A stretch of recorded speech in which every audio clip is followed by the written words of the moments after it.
इमरान खान साहब की जो बेल है जो खारिज हुई है साइफर केस के अंदर, उसको सुप्रीम कोर्ट में चैलेंज किया जा रहा है और हम जो है वो इस्तदा करेंगे सुप्रीम कोर्ट से कि as a matter of right ये बेल होनी चाहिए। पहले भी कोई जवाज़ नहीं था नीचे ट्रायल कोर्ट में या हाई कोर्ट में, बगैर किसी रीज़न के हमने ऑर्डर्स के अंदर कोई ऐसी चीज़ नहीं देखी जिसमें इमरान खान साहब के ऊपर कोई जुर्म जो है वो बन रहा हो, जिसकी वजह से, जिस रीज़न की वजह से इमरान खान साहब की जो बेल है वो खारिज की गई। दूसरी तरफ आप यही देख लें कि एक तरफ इतनी लेट फैसले सुनाए जाते हैं और दूसरी तरफ 420 सेकंड के अंदर बेल जो है वो नवाज शरीफ साहब को दे दी जाती है। तो ये जो इंसाफ का दौरा म्यार है, दौरा निज़ाम है, अदालतों के ऊपर इम्तिहान है और अदालतों को खड़ा होना पड़ेगा और इसके ऊपर स्टैंड लेकर फैसले देने होंगे।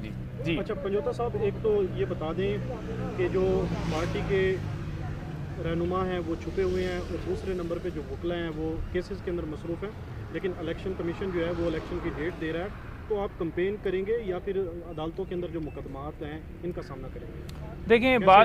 देखें बात यह है कि जितने केसेस बोगस बनाए गए हैं, लॉयर्स जो हैं उनका बिल्कुल बेहतरीन तरीके से दिफा कर रहे हैं। अभी भी सलमान सफदर साहब इस बेल वाले मामले को ऊपर लेकर जाएंगे। क्वेश्चन में आई थिंक खोसा साहब होंगे और उसके साथ साथ सलमान अकरम राजा साहब भी इसी साइफर केस के अंदर हैं और भी दीगर वकला इंगेज हुए हैं।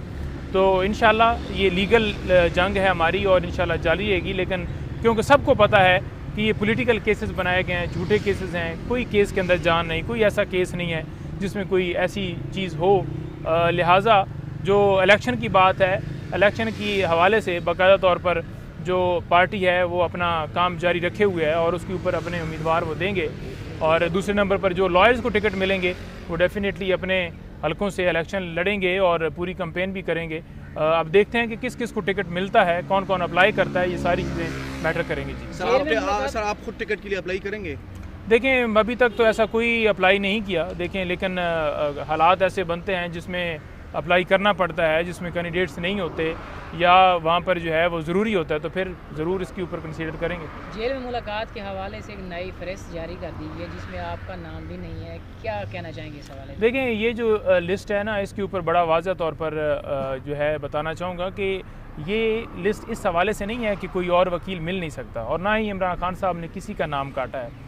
सीनियर लोग, अब देखें ना, मैं अब एक एक नाम लूँगा तो वो हाईलाइट होंगे कि ये भी रह गया, ये भी रह गया। ये 10 लोग एज सिर्फ वो फीलिंग हुई है, एक के ऊपर रिस्ट्रिक्शन नहीं है और मज़ीद कोई लॉयर्स मिलने के हवाले से जहाँ पे उनकी कंसर्न कोर्ट है, जैसे कि जज अबुल हसनात साहब हैं, वहाँ पर दरख्वास्त देंगे तो वो जाकर मिल सकेंगे। एडवोकेट सुप्रीम कोर्ट्स आपने देखा होगा कि 9 जो हैं वो सुप्रीम कोर्ट के वकील हैं, उनकी लिस्ट में जो है वो उनका नाम डाला गया है। तो इसके ऊपर कोई पाबंदी नहीं है कि कोई और नहीं जा सकेगा या वो अगर अवेलेबल नहीं होंगे तो उसकी जगह के ऊपर और लोग जा सकेंगे। तो ये एक यानी कि नंबर आप समझ लें कि नंबर पूरे किए गए हैं, उसके अलावा कोई ऐसी बात नहीं है। पर अगर इमरान खान इलेक्शन से पहले बाहर नहीं आते जेल से, तो पार्टी को कौन लीड करेगा? देखें पार्टी को जो लीड देखें इंशाल्लाह हमें पूरी उम्मीद है कि खान साहब एक तो बाहर आएंगे, क्यों नहीं आएंगे, लेकिन ये जो इनका प्लान है वो यही चाहते हैं कि ये इलेक्शन के अंदर जो है वो खान साहब जेल के अंदर हैं। लेकिन इस वक्त अदालत के ऊपर जो है, अदालतों के ऊपर जो है वो ज़िम्मेदारी आती है और उनको चाहिए कि वो देखें और इस चीज़ को देखें ना, मैटर ऑफ राइट जो है वो बेल मिलनी चाहिए। अब तक हमें समझ से बाहर है बात कि अब तक बेल क्यों नहीं मिली। दूसरे नंबर पर लीड करने के हवाले से खान साहब ने खुद ही अपनी जो है वो कमेटियाँ बना कर गए हुए हैं और जो भी उनकी इंस्ट्रक्शंस होंगी, जो भी जिस तरीके से होंगी वो फिर देखा जाएगा। जी सर जी, सुप्रीम कोर्ट में अभी केस जा रहा है, तो कितने % सर आपको उम्मीद है कि वहाँ से बेल हो जाएगी खान साहब? सुप्रीम कोर्ट में केस जा रहा है, इंशाल्लाह हमें पूरी उम्मीद है कि बेल होनी चाहिए, क्योंकि केस के अंदर है कुछ नहीं। और एज बेल का मतलब ये नहीं होता कि बंदा जो है वो बरी हो गया है। बेल का मतलब ये होता है कि as a matter of right आपको बेल मिलती है कि आप सरेंडर करते रहेंगे, और उसका मतलब ये नहीं है कि आपको बेल मिल रही है तो आप लंदन भाग रहे हैं, बल्कि दूसरे केसेस भी हैं, ये डेफिनेटली गिरफ्तारी की तरफ जाएंगे। लेकिन इस केस के अंदर इतना बेल लटकाने का कोई मकसद नहीं था। और लिस्ट जो एक पॉइंट रह गया उसके अंदर ये है कि बुध को ये लिस्ट तैयार हुई थी, जुमरात को मेरी मुलाकात हुई थी, तो वो ज़रा क्लियर मैंने कहा आपको कर दी। सुप्रीम कोर्ट में कब एप्लीकेशन दायर करने जा रहे हैं? सुप्रीम कोर्ट में एप्लीकेशन आज बिल्कुल इसके ऊपर तैयारी है। सलमान सफदर साहब ने बेल के हवाले से स्पेशली की हुई है और मेरा ख्याल में वो जो ट्रायल के अंदर जो है वो फ़र्द जुर्म लगाया था, जो ऑर्डर यहाँ से वो कैंसिल हुआ था, उसको भी वो करेंगे उसके ऊपर स्टे के लिए। तो बाकी क्वेश्चन जो है वो खोसा साहब के हवाले से है कि वो उसमें वो जाएंगे। नहीं भाई, आप कह रहे हैं कि हमें समझ नहीं आ रही कि इमरान खान की अभी तक जमानत क्यों नहीं हो रही। दूसरी तरफ कह रहे हैं कि हमें इतने पुरअमीर हैं कि वो इलेक्शन से पहले बाहर आ जाएंगे। आप पुरअमीर इस हवाले से कि आप अदालत में उनका अच्छा दफा करेंगे, आर्गूमेंट अच्छी तरह देंगे उनके जी मकाद देखें, बात आपकी ठीक है और इसी तरह से मैनेज करके ये सारी नैब भी आकर बयान देता है, इसी तरह से आके FIA भी केसेस उन्होंने बनाए हैं और पुलिस भी आपने देखा कि इन्वेस्टिगेशन टीम कभी रावलपिंडी के हवाले से सुन रहे हैं, कभी लाहौर के हवाले से सुन रहे हैं। तो ये सिलसिला तो है, जारी है, इसको एडमिट भी करना चाहिए। लेकिन बात यह है कि चीफ़ जस्टिस ऑफ पाकिस्तान जो हैं काजी फ़ाइज़ ईसा साहब, वो बड़े उन्होंने मिलिट्री ट्रायल के हवाले से बड़ा जो है बोल्ड और ज़बरदस्त डिसीजन दिया है। तो देखें, उम्मीद जो है और दरवाज़ा जो है वो अदालतों को ही खटखटाना है।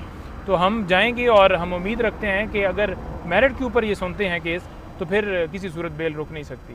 सर आज जो है ऑडियो लीक्स के हवाले से केस था, तो सर ये आपको क्या लग रहा है कि ये जो ऑडियो लीक्स होती है और ये उसको खुफिया नहीं रखा जाता, जिस तरह बैरिस्टर गौहर ने भी उस पर कहा कि रिकॉर्ड हो सकती है लेकिन उसके बाद लीक कौन करता है ये मसला है, तो आपको क्या लग रहा है कि ये कौन लीक करते हैं?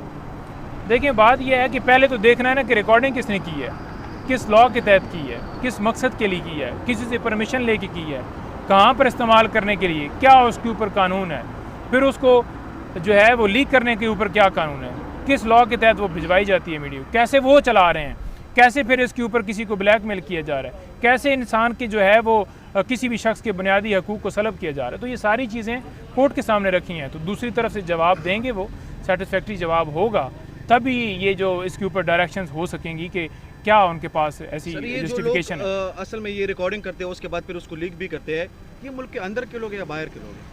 देखें, बाहर से आकर तो कोई रिकॉर्डिंग नहीं करता ना। आपके प्राइम मिनिस्टर ऑफिस के अंदर PTA ने आके जवाब देना है कि वो किस तरह से आकर रिकॉर्ड की जाती है और कौन करता है रिकॉर्ड और फिर आगे कैसे भिजवाई जाती हैं, कैसे उसको सीक्रेट किया जाता है।